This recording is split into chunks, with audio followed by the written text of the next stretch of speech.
ప్రార్థన చేసుకుందాం. సకల ఆశీర్వాదములకు కారణభూతుడా, మా ప్రియ పరలోకంలో ఉన్న మా ప్రియ పరలోకపు తండ్రి, నీ పరిశుద్ధ శ్రేష్టమైన ఉన్నతమైన ఘనమైన నామానికి వందనాలు, స్తోత్రములు, స్తుతులు చెల్లించుచు ఉన్నాము. ఇప్పటి వరకు మమ్మలను కాచి కాపాడిన విధానము కొరకై మీకే కృతజ్ఞత, వందనాలు, స్తోత్రాలు, స్తుతులు చెల్లించుచు ఉన్నాము. లూకాసు వార్త 2వ అధ్యాయము 47వ వచనములో యెరూషలేము దేవాలయములో యేసయ్య 12 సంవత్సరాల వయస్సులో బోధకుల మధ్య కూర్చుండి అనేక ప్రశ్నలు వేస్తూ వారికి జవాబులు చెప్పుచూ ఉండగా అది చూసిన వారందరూ ఆశ్చర్యపడినారు.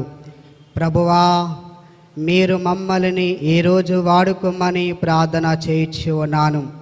సమూయేలును దేవా మీరు వాడుకున్నారు, ఇర్మీయా ప్రవక్తను దేవా మీరు వాడుకొని ఉన్నారు. యేసయ్యా, ఈ యొక్క సమయములో మీరు మమ్మల్ని వాడుకోనండి. బలహీనులము, పాపాత్ములము, యేసయ్యా మా పాపములను మన్నించండి. క్షమాపణ గురించి దేవా మేము మాట్లాడుచుండగా మా నోట నీ మాటలు ఉంచండి. నీ మాటలు వినగలిగే చెవులను, గ్రహించే మనసిచ్చి మహిమ పొందుమని యేసు నామమున ప్రార్థిస్తూ ఉన్నాము తండ్రి, ఆమేన్. క్రీస్తునాథుని యందు దేవునిచే మిక్కిలిగా ప్రేమించబడుతున్న దేవుని బిడ్డలారా, clock tower CSI Wesley church మరి ప్రెస్బీటర్ అయ్యగారులకి ప్రత్యేకమైనటువంటి కృతజ్ఞత వందనాలు చెల్లిస్తూ ఉన్నాను. అలాగే మన యొక్క సంఘ పెద్దలకును ప్రత్యేకమైనటువంటి కృతజ్ఞత వందనాలు చెల్లిస్తూ ఉన్నాం. లెంటు 3వ శుక్రవారంలో మనము ప్రవేశించి ఉన్నాము. లెంటు ప్రారంభమై ఈ రోజుకి 15వ రోజులో మనము ప్రవేశించాము. చూస్తూ ఉండగానే 15 రోజులు గడిచిపోయాయి. ఈ 15వ రోజు మరి సీనియర్ సిటిజన్గా మనము జరుపుకుంటూ ఉన్నాము.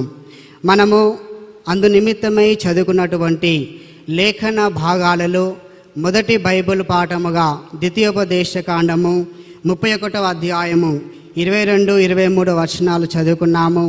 అలాగే పరిశుద్ధ మత్తయి గారు రాసినటువంటి సువార్త 18వ అధ్యాయము 21 నుండి 35వ వచనం వరకు సువార్త పాఠముగా మనము చదువుకొని ఉన్నాము. మనము మొదటి బైబిల్ పాఠాన్ని మనము చూసినట్లయితే ద్వితీయోపదేశ కాండములో మరి మోషే వృద్ధాప్యములోకి వచ్చిన తర్వాత తన జీవితము ఈ లోకము చివరి గడియలో ఉన్నది, ఈ లోకాన్ని నేను విడిచి వెళ్ళిపోతున్నాను, ఆ సమయము ఆసన్నమైనది అనేది మోషేకు తెలిసిపోయినది. ఒక సీనియర్గా మనమందరము ఒకరోజు రిటైర్మెంట్ కావలసిన వారమై ఉన్నాము. అయితే మన తర్వాత వేరే వాళ్ళకి బాధ్యతలు అప్పగించాలి. ఆ వేరే వారు ఎవరో కాదు, మన కళ్ళ ముందు ఉన్నవారే. వారు బలహీనులు, మనలాంటి టాలెంట్స్ వారిలో ఉండవు. వారిని ఎన్నోసార్లు మనము తిట్టి ఉంటాం, ఎన్నోసార్లు గద్దించి ఉంటాము. నీకు ఈ పని చేయడము చేత కాదా అని మనము అని ఉంటాము. అయితే ఒకరోజు మనము రిటైర్మెంట్ ఇచ్చి అదే బాధ్యత మన కింది స్థాయిలో ఉన్నటువంటి వారికి అప్పగించబోతూ ఉన్నాము. ఇప్పుడు మనం చేసినటువంటి ఉద్యోగాన్ని, జాబ్ని మరి ఇంకొకరు అది నడిపించబోతూ ఉన్నారు. అలాంటి సమయంలో మనం అనుకుంటాం, ఈయనేం నడిపిస్తారులే, నేను బాగా నడిపించానని చెప్పేసి మనం అనుకుంటాం. ఇక్కడ మోషే కూడా ఇక తన జీవితము దగ్గర పడింది. దేవుడే చెప్పాడు, నీవు ఆ కానాను దేశం చేరవు, కానీ ఇక్కడి నుండి చూస్తావు నీవంతే, కానీ అక్కడికి వెళ్ళవు. అయితే ఈ ప్రజలని తీసుకొని వెళ్ళాలి. ఎవరు? నూను కుమారుడైనటువంటి మరి యెహోషువకు ఆ బాధ్యత అప్పగిస్తున్నాడు. ఎందుకు అప్పగిస్తున్నాడు? అది దేవుని వాగ్దానము. దేవుడే మోషేకు చెప్పాడు, ఇదిగో నువ్వు యెహోషువకు అప్పగించు అని చెప్పినప్పుడు ఇష్టపూర్తిగా ఆ బాధ్యత అప్పగిస్తున్నాడు. మన పై అధికారి మనకు ఇదిగో ఈ పని నువ్వు చేయలేవు, నీ కింది స్థాయి వ్యక్తి ఆ జాబు చేస్తాడు, దానికి ఆయన సరి అయిన వ్యక్తి అని ఒకవేళ చెప్పినప్పుడు ఎంతమంది ఇష్టపూర్తిగా వారికి అప్పగిస్తామండి? ఇప్పుడు మనం ఇంట్లో సామానులు కొంటాం, ఆ సామానులు ఎల్లకాలం కొత్తవి కావు, కొన్ని తర్వాత సెకండ్ హ్యాండ్ పాత పడిపోతాయి. అప్పుడు ఏం చేస్తాం మనము? ఆ పాత వస్తువులను తీసుకెళ్ళి స్టోర్ రూమ్లో వేస్తాం. కొత్త వస్తువులని కొంటాం, మనం తీసుకుంటాం. ఇప్పుడు మోషేను దేవుడు వాడుకున్నాడు, మోషేను దేవుడు పక్కన పెడుతున్నాడు, యెహోషువను దేవుడు వాడుకుంటున్నాడు. ఇదిగో నూను కుమారుని యెహోషువతో చెప్పమన్నప్పుడు నిజంగా ఇక్కడ మోషే వచ్చి యెహోషువతో చెప్తున్నాడు. ఏమంటున్నాడో తెలుసా?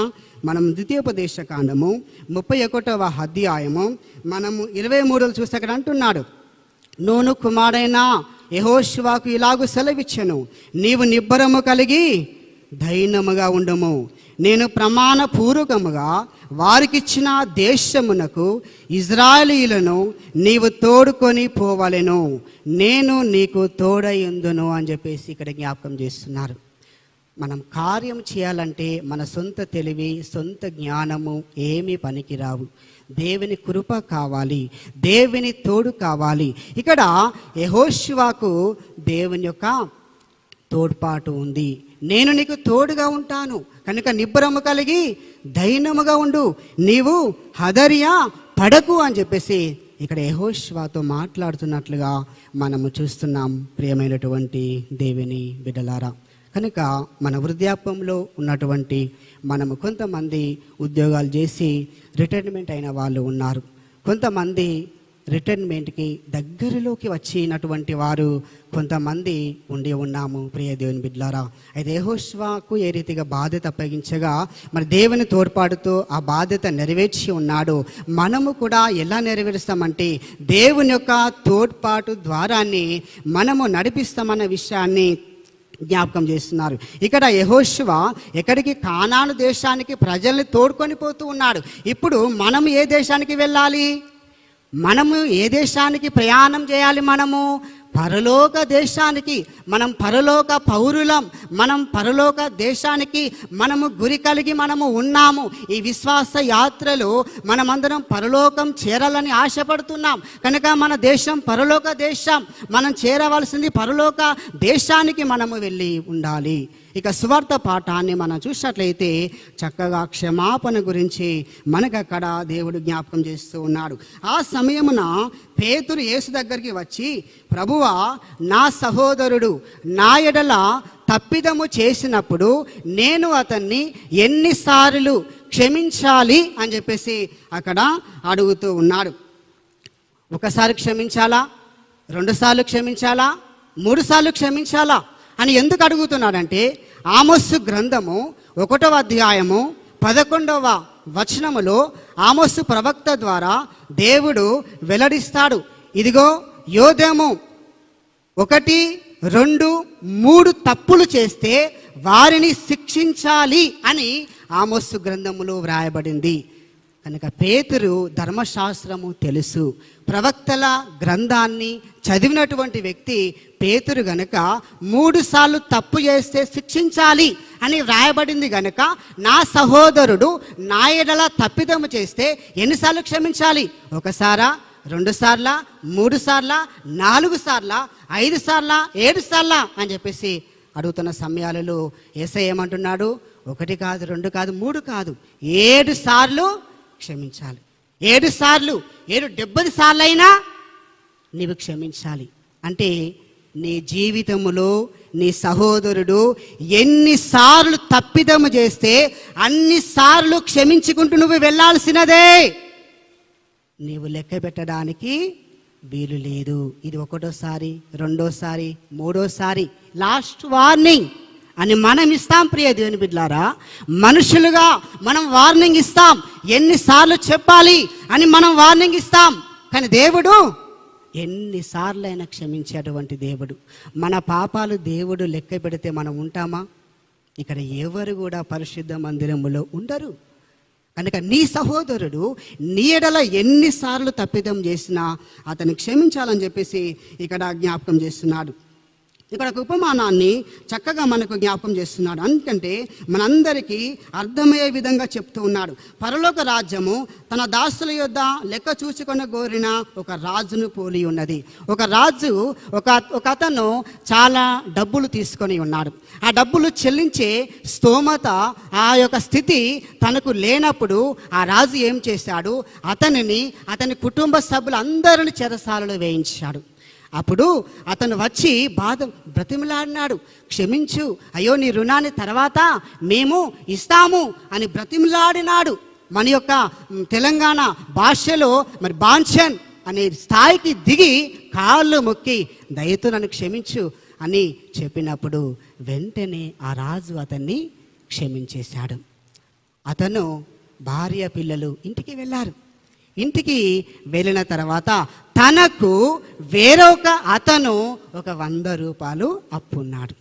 అప్పుడు అతన్ని పిలిపించి, నీచుడా, నువ్వు నాకు నా అప్పు ఇవ్వవా అని చెప్పేసి అతన్ని పట్టుకొని కొడుతూ హింసిస్తూ ఉన్నాడు. అప్పుడు ఒక సేవకుడు చూసి ఈ రాజుకు వచ్చిన ఆ యొక్క సంగతి అంతా కూడా చెప్పాడు. అప్పుడు రాజుకు చాలా కోపం వచ్చింది. వచ్చి అతన్ని తీసుకొని వచ్చి ఎక్కడేశాడు, చీకటి గదిలో చెరసాలలో వేశాడు. చీకటి గది అనగా నరకము. ఆ నరకములో అతన్ని వేసినట్లుగా మనం అక్కడ చూస్తున్నాం. అందుకే ఇక్కడ మాట మన జ్ఞాపకం చేస్తున్నాడు. మత్తయి శుభవార్త 18వ అధ్యాయము మనము 33లో మనం చూస్తే అక్కడ అంటున్నాడు, నేను నిన్ను కరుణించిన ప్రకారము నీవును నీ తోడి దాసుని కరుణింపవలసి ఉండేను కదా అని వానితో చెప్పాను. అందుచేత వాని యజమానుడు కోపపడి తనకు హచ్చి ఉన్నదంతయు చెల్లించే వరకు బాధపరచు వారికి వాణ్ణి అప్పగించెను. మీలో ప్రతి వాడును తన సహోదరుని హృదయపూర్వకముగా క్షమింపని ఎడల నా పరలోకపు తండ్రియు ఆ ప్రకారమే మీ ఎడల చేయును అని చెప్పేసి ఇక్కడ మనకు చక్కగా జ్ఞాపకం చేస్తున్నారు. ప్రియమైనటువంటి దేవుని బిడ్డలారా, చూడండి, పరలోకమున్నటువంటి తండ్రి మీ ఎడల కూడా అలానే చేస్తున్నాడు. మనం దేవుని యొక్క మందిరానికి వచ్చినప్పుడు, దేవా నేను పాపిని, నేను లెక్కలేని పాపములు చేశాను ప్రభువా, నన్ను క్షమించు ప్రభువా అని ఎన్నో మారులు కన్నీళ్లు విరుచుచు మనము ప్రాధేయపడుతూ భయముతో, భక్తితో, విధేయతతో దేవుణ్ణి మన పాపాలు చెప్పుకుంటూ పశ్చాత్తాప పడుతూ ఉన్నాము. మన పాపాలు క్షమించమని ప్రభువుని మనము అడుగుతూ ఉన్నాము. ప్రభు మనల్ని క్షమిస్తున్నాడు. కానీ మనం ఇంటికి వెళ్ళినాక ఏం చేస్తున్నాము?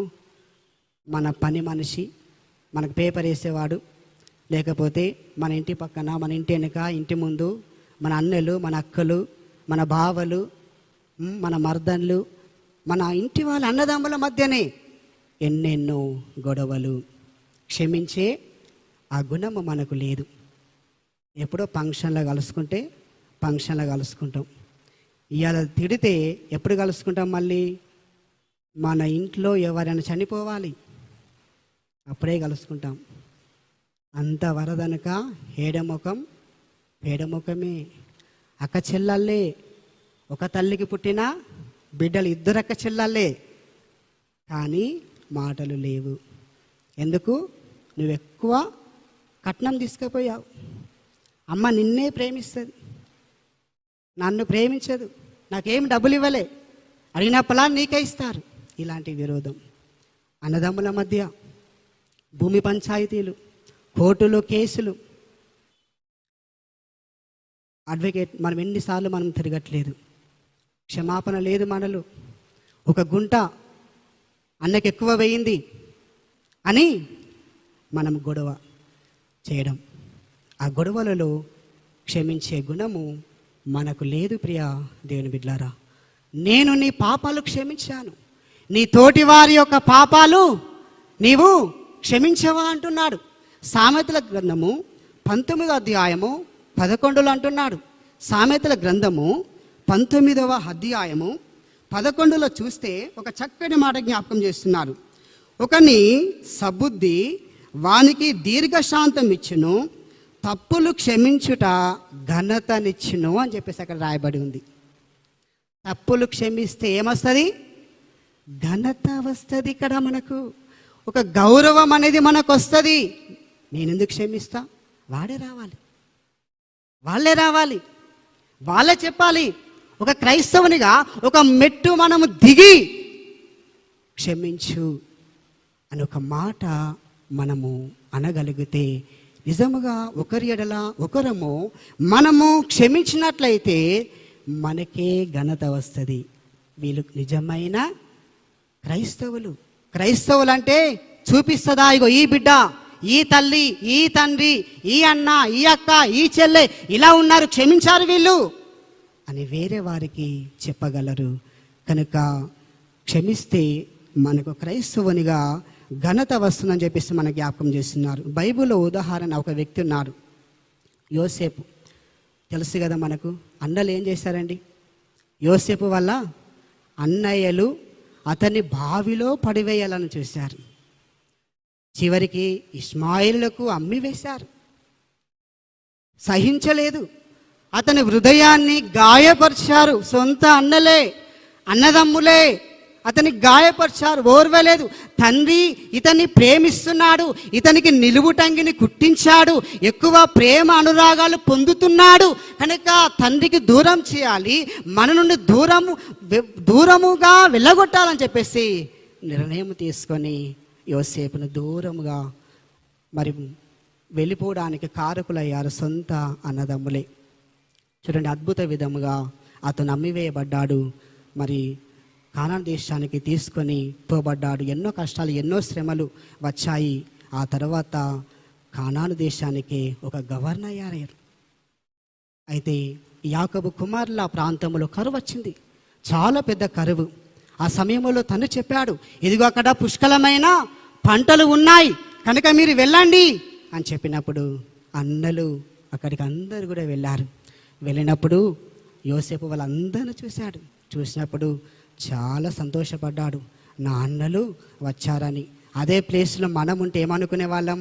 ఎప్పుడు టైం దొరికింది, వాళ్ళు ఎప్పుడు నాకు అవకాశం దొరికింది, నన్ను అమ్మేస్తాడా, నన్ను బావిలో పడేస్తాడా, ఎంత ద్రోహం చేశారు, నన్నే చంపాలని చూశారు, ఇప్పుడు నా దగ్గరికే వచ్చారు, ఇప్పుడు నాకు అవకాశము దొరికింది, వీళ్ళకి ఏమి ఇవ్వద్దు అని చెప్పేసి ఎక్కడో దాక్కునేవాళ్ళు. కానీ నిజముగా అతను చూసి పనివారితో చెప్పాడు, సైనికులతో, వారికి కడుపు నిండా అన్నం పెట్టండి, వారికి కావలసిన సకల విధ మర్యాదలు వారికి చేయండి అని చెప్పేసి సైనికులకు అతను ఎవరో తెలియకుండానే చెప్పి చేయాల్సిన మర్యాద కార్యాలన్నీ కూడా సేవకుల ద్వారా చేయించాడు. అప్పుడు ఆ అన్నలు తిన్నటువంటి ఆ భోజన ప్లేట్లు తీస్తూ అన్నాడు, తండ్రి మన నాయన ఉన్నాడా? ఎందుకంటే తండ్రి మీద ప్రేమ మక్కువ ఉంది గనక మన నాయన ఉన్నాడా అనగానే వారందరూ కూడా అబ్బురపోయారు. తర్వాత తెలుసుకున్నారు. తర్వాత మరి వారికి కరువు ఉంది గనక ఆ కరువులో పోషింపబడడానికి చాలా ధాన్యాన్ని ఇచ్చి తర్వాత వారిని పంపివేసినట్లుగా మనం చూస్తాం. ప్రేమైనటువంటి దేవుని బిడ్డలారా, అలాగే మనము మత్తయి శుభవార్తలో మనం చూసినట్లయితే 26వ అధ్యాయము, మత్తయి శుభవార్త 26వ అధ్యాయము 50వ వచనాన్ని మనం చూస్తే యేసయ్యను పట్టించారు, సైనికులకు పట్టించారు, యూదా ఇస్కరియోతు పట్టించాడు. యేసయ్యను పట్టుకోవడానికి సైనికులు వచ్చారు, యూదా ఇస్కరియోతు వచ్చాడు. యేసయ్యను ముద్దు పెట్టి యేసయ్యను అప్పగించాడు. అప్పుడు యేసుని వాళ్ళు పట్టుకున్నప్పుడు ఏం చేశారు? అతని యొక్క చెవి నరికివేశారు. ఆ యొక్క చెవి నరికి వేసినప్పుడు అక్కడ కఠినంగా వ్యవహరించలేదు యేసయ్య. స్నేహితుడా, నీవు వచ్చినటువంటి పని కానిమ్ము అని చెప్పేసి అంటూ నీ కత్తి ఒరలో పెట్టు అని ఆ చెవి తీసుకొని మళ్ళీ ఏం చేశాడు? మళ్ళీ అంటించాడు. తెగిపోయినటువంటి చెవి అద్భుత విధంగా యథావిధిగా హత్తుకుంది. చూడండి ప్రియ దేవుని బిడ్డలారా, యోసేపు క్షమించాడు. ఇక్కడ యేసయ్య కూడా తనను పట్టిస్తున్నటువంటి వ్యక్తిని ఇక్కడ క్షమిస్తూ ఉన్నట్లుగా మనం చూస్తున్నాం. క్షమించు వారికి ఘనత వస్తుంది కదా. యోసేపు ఘనత వచ్చిందా? వచ్చిందా అమ్మా? ఘనత వచ్చింది. యేసయ్య తప్పు క్షమించాడు. యేసయ్యకు ఘనత వచ్చిందా? సమాధి చేశారు. కానీ 3వ రోజు అందరూ చూస్తూ ఉండగానే పునరుత్థానం, సజీవుడిగా లేచినట్లుగా మనం చూస్తున్నాం. ప్రేమైనటువంటి దేవుని బిడ్డలారా, ఇలా పరిశుద్ధ గ్రంథములో ఎంతోమంది క్షమించబడిన వారు చాలామంది విజయాన్ని పొందినట్లుగా మనము చూచు ఉన్నాము. ఇంకా మనము చూసినట్లయితే ఒక రాజు దగ్గర ఉన్నటువంటి చెరసాలలో ఉన్నటువంటి వ్యక్తులని రాజు శిక్షించాలని చెప్పేసి అనుకొని క్రికెట్ గ్రౌండ్ లాంటి స్థలములో ఆ యొక్క వ్యక్తిని వదిలేశాడు. తప్పు చేశాడు, శిక్షార్థమై చెరసాలలో వేశారు. చెరసాలలో ఉన్నటువంటి వ్యక్తిని శిక్షించాలని క్రికెట్ గ్రౌండ్లో వదిలిపెట్టారు. తర్వాత ఒక సింహాన్ని కూడా అదే క్రికెట్ గ్రౌండ్లో వదిలిపెట్టారు. అతను చాలా దూరం పరిగెడుతూ ఉన్నాడు. అతని వెనుక సింహము పరిగెడుతూ ఉన్నది. అలా చాలా గ్రౌండ్ చాలా తిరిగి పడిపోయాడు. అప్పుడు సింహము ఉరికి అతను ముందు వెళ్ళి తల వంచి కాళ్ళు పైకెత్తి తల వంచి నిలబడింది. ఆయన ఆశ్చర్యపోయాడు. సింహము నన్ను చంపేస్తుంది, తింటుంది అని నేను అనుకుంటే నా ముందు వచ్చి ఏంటి సాగిలపడుతుంది? నా ముందు తన పాదాలు చాచుతా ఉన్నది ఏమిటి అని చూస్తే అప్పుడు సింహము తన భాషలో చెప్తూ ఉంది, ఒకప్పుడు నా కాలుకు ముళ్ళు ఇరిగితే నీవే తీశావు. కాలుకు ముళ్ళు ఇరిగితే ఎవరు తీశారు? నీవే తీశావు. కనుక నేను నిన్ను శిక్షించను అని చెప్పేసి అక్కడ సింహం కూడా చూడండి ప్రేమైనటువంటి దేవుని బిడ్డలారా, ఆ సింహమే మరి తల వంచినట్లుగా మనము చూచు ఉన్నాము. కనుక నేరము చేసిన వారిని శిక్షిస్తారు, కానీ క్షమించి సత్వర్తనను ప్రోత్సహించడము. పిల్లలు తప్పు చేస్తే తల్లిదండ్రులు క్షమిస్తారు. భార్య భర్తలు తప్పు చేస్తే క్షమించుకుంటారు. ఆఫీసర్ తప్పు చేస్తే తోటి ఉద్యోగస్తులను క్షమిస్తాడు. తప్పు తెలుసుకొని సరిదిద్దుకునే వారిని క్షమించడము విశాల హృదయము గలవారు మాత్రమే చేయగలరు. 32వ కీర్తన 1-2 వచనాలు అంటున్నాడు. 32వ కీర్తన 1-2 వచనాలు అంటున్నాడు, తన అతిక్రమములకు పరిహారము నొందినవాడు, తన పాపమునకు ప్రాచిత్తము నొందినవాడు ధన్యుడు. యెహోవా నిర్దోషి అని ఎంచబడినవాడు, ఆత్మలో కపటము లేనివాడు ధన్యుడు అని చెప్పేసి అక్కడ వ్రాయబడి ఉంది. చూడండి ప్రేమైనటువంటి దేవుని బిడ్డలారా, తన పాపాలకు ఎవరైతే పరిహారము నొందారో వారు ధన్యులు. ధన్యులు అంటే దేవుని యొక్క ఆశీర్వాదాన్ని పొందడానికి అర్హులైన వాళ్ళు. కొలస్సీలకు రాసిన లేఖ 3వ అధ్యాయము మనం 13వ వచనాన్ని చూస్తే పరిశుద్ధ పౌలు గారు కొలస్సీలకు రాసిన లేఖ 3వ అధ్యాయము 13వ వచనాన్ని మనం చూస్తే, ఎవడైనా తనకు హాని చేసనని ఒకనిని ఎడల ఒకడు సహించుచు ఒకడినొకడు క్షమించుడి, ప్రభు మిమ్ము క్షమించులాగున మీరును క్షమించుడి అని చెప్పేసి అక్కడ జ్ఞాపకం చేస్తున్నాడు. ప్రభు ఎలా క్షమించాడు? సిలువలో 2 చేతులు చాచి ఏమని ప్రార్థిస్తున్నాడు? తండ్రి, వీరేం చేయుచున్నారో వీరికి తెలియదు, వీరిని క్షమించు అని క్షమాపణ ప్రార్థన చేస్తున్నాడు. ప్రభు మనల్ని క్షమించిన ప్రకారము మీరేం చేయాలి? మనమందరము ఒకరినొకరు క్షమించుకునే వారిగా ఉండాలి అని మనకు జ్ఞాపకము చేయించి ఉన్నాడు. 86వ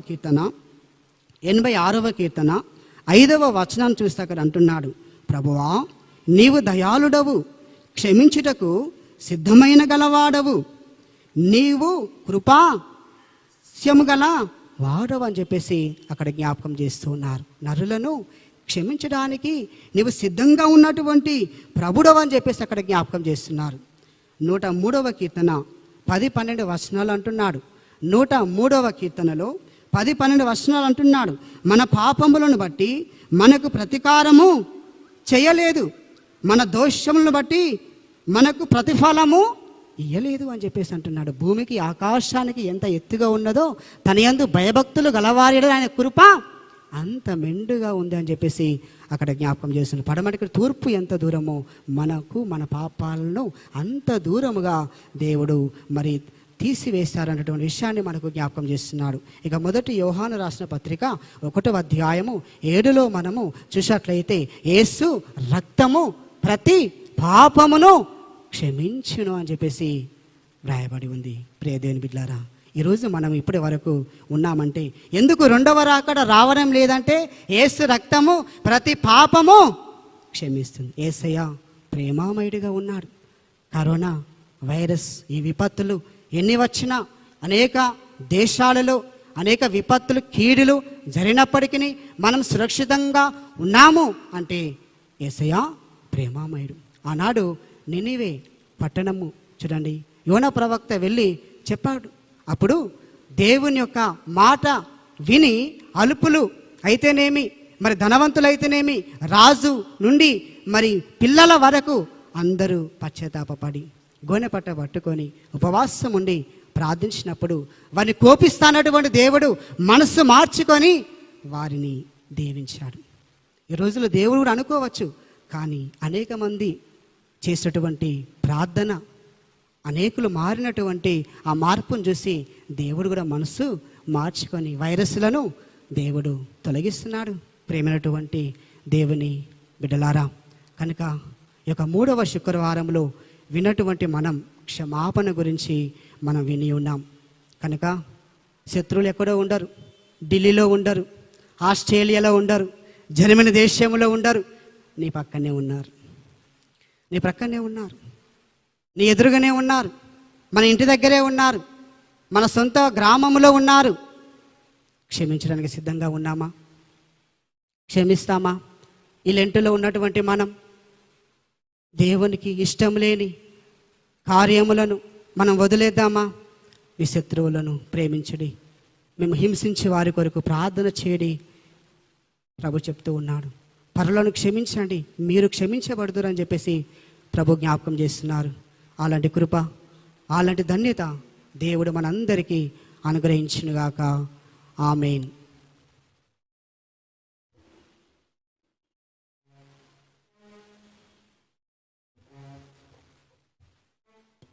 దేవునికి స్తోత్రములు కలుగునుగాక. సెకండ్ ఇయర్ ఏసీటీసీ కాలేజీలో చదువుతున్నటువంటి కాబోయే రెవరెండ్ సురేష్ గారు ఈ క్షమాపణ గురించి ఇంకా స్టూడెంట్గా ఉన్నప్పుడే చక్కగా తొరకకుండగా బెనకకుండగా మంచి వాక్యాన్ని మనకు వినిపించడమైనది. వారికి మన సంఘ తరఫు నుండి, మన ప్రధాన కాపరి అయినటువంటి చార్లెస్ గారి తరఫు నుండి, మిగతా గురువులందరి నుండి, పాస్టేట్ కమిటీ నుండి హృదయపూర్వకమైనటువంటి నమస్కారాలు తెలియజేస్తున్నాము. అయ్యగారు, ఈ సందర్భంగా నేను ఒక చిన్న పద్యం పాడతాను. ఈ సీనియర్ సిటిజన్ శుక్రవారము క్షమాపణ